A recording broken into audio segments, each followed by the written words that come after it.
personal level is our own mission work, as it were.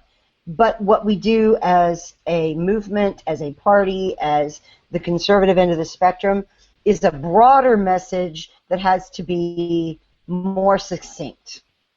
And you're right, because I see in the one-on-one conversations that our guys are actually doing pretty well as far as making their arguments with logic and with reason and with compassion and generosity and courtesy, and they're proving the case, because you look at a string of comments and the only people who are cussing and angry and yelling and naming names are the liberals. And so on the interpersonal basis, our guys are doing a bang-up job, but we don't have the support from our national and local political structure. We don't have the PR and marketing support to back us up. You know, sometimes, and I hate to say this, but JD, you saw this with me recently, talking to somebody in Facebook. Sometimes you have to resort to mockery.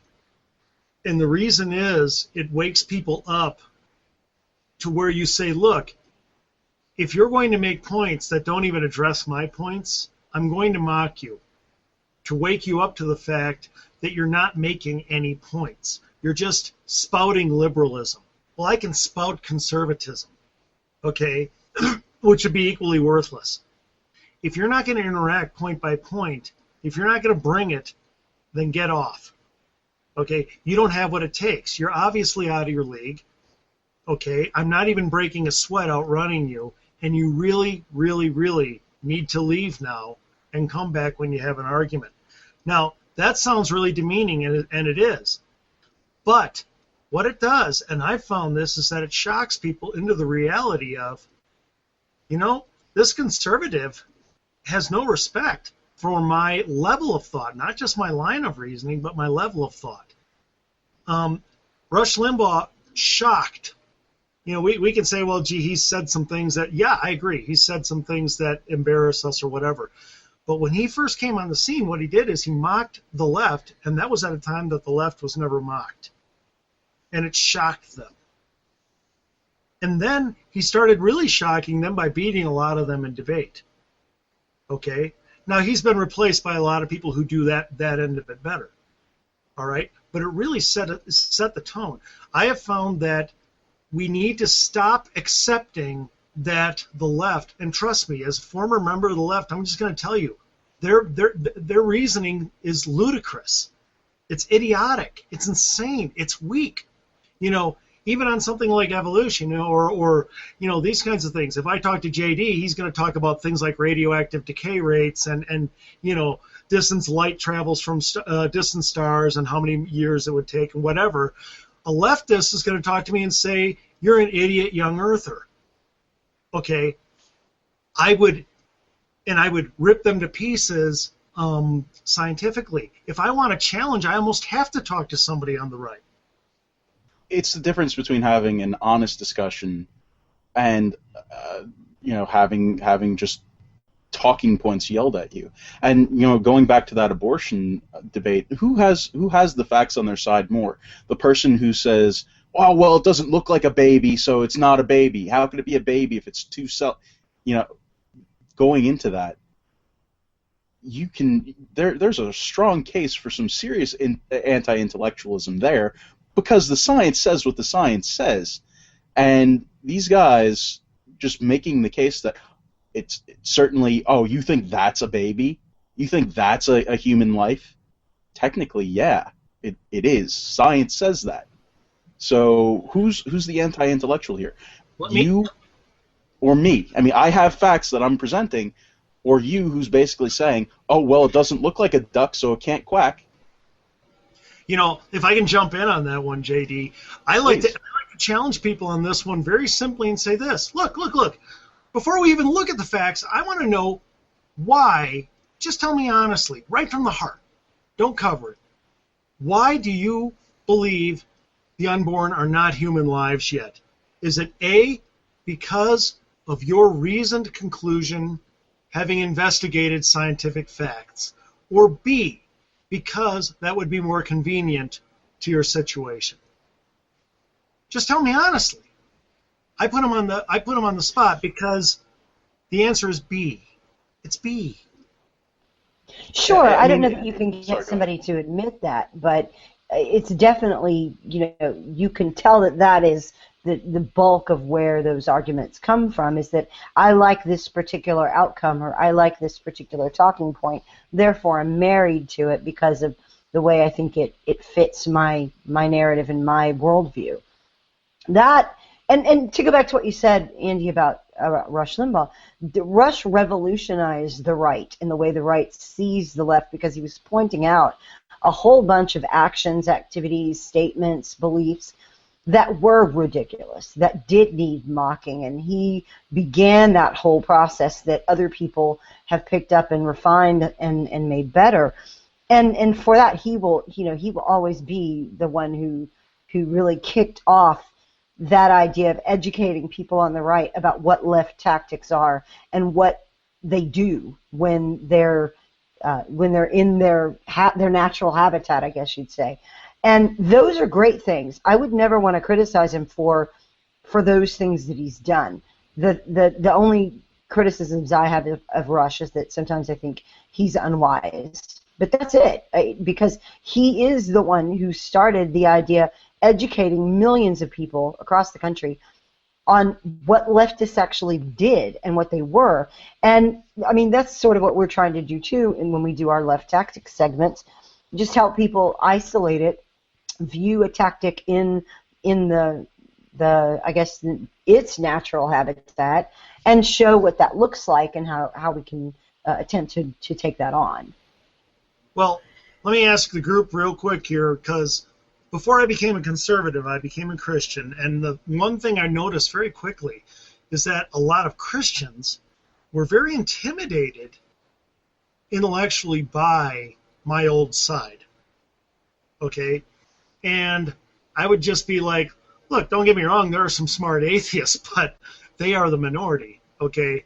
I mean, there are a lot of people who are just blowhards at the end of the bar. Have you Intimidated, you mean that the Christians that you were meeting assumed that the left was intellectually superior? Yeah, they assumed, they were terrified, they were afraid, because they would get into a discussion, and most of the people, and I'll shorten this, but most of the people, look, all of us were raised in the public education system back then, which was heavily left-wing and atheist, okay? And so everybody talked in those terms. So if you were a Christian and you went to talk to, the unbelievers or whatever, you were at a quick disadvantage. And because of that, they were very intimidated right away. You had to have so many more steps to be able to explain through, just to get back to step one. I won't take the time to explain all that. But have you guys kind of noticed amongst conservatism, be it Tea Party or establishment, wherever, that a lot of them, even the ones who will get abrasive and name call of the left, do so because they're intimidated, because like those Christians that I dealt with, they give way too much intellectual respect to their opponents. They think they're a lot smarter than they really are. Do you see any of that? Well, I want to bring a verse to mind, actually, to talk about that. What do we find that, I think it was Paul who was saying, be prepared to have an answer for your faith, the reason for your faith, right? 1 Peter 3:15.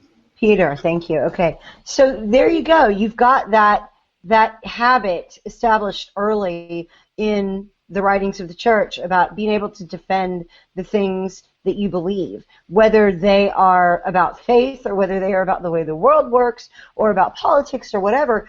That's a habit that we want to establish. The places that used to be the heart of intellectual, I guess, navigation and learning and things were schools run by religious orders. I mean, this is the tradition way, way back from when these universities first began to be established. They were almost all of them religious, not secular institutions. Now, you still have a bunch of religious institutions that have turned into secular institutions, but it has never been a hallmark of Christianity to offer platitudes instead of reason. all the way back to Paul on, what was that, in front of the Romans? Was that Mars Hill? The sermon there, or the speech there? All the way back, it's about reason. It's about giving answers. It's about let us reason together. And I think that what's happened is that we have lost that tradition, maybe, or we have lost that habit of exercising our minds in those ways to defend our faith. We just want to live it and be done with it. We're not seeing ourselves as defenders of conservatism or defenders of the faith or things like that. Those of us, who are Christians, some here are not, but to be able to reason and talk to people about why one believes something or why one thinks a certain way, that's a tradition that goes back biblically. And maybe it's just, again, that we've lost the habit.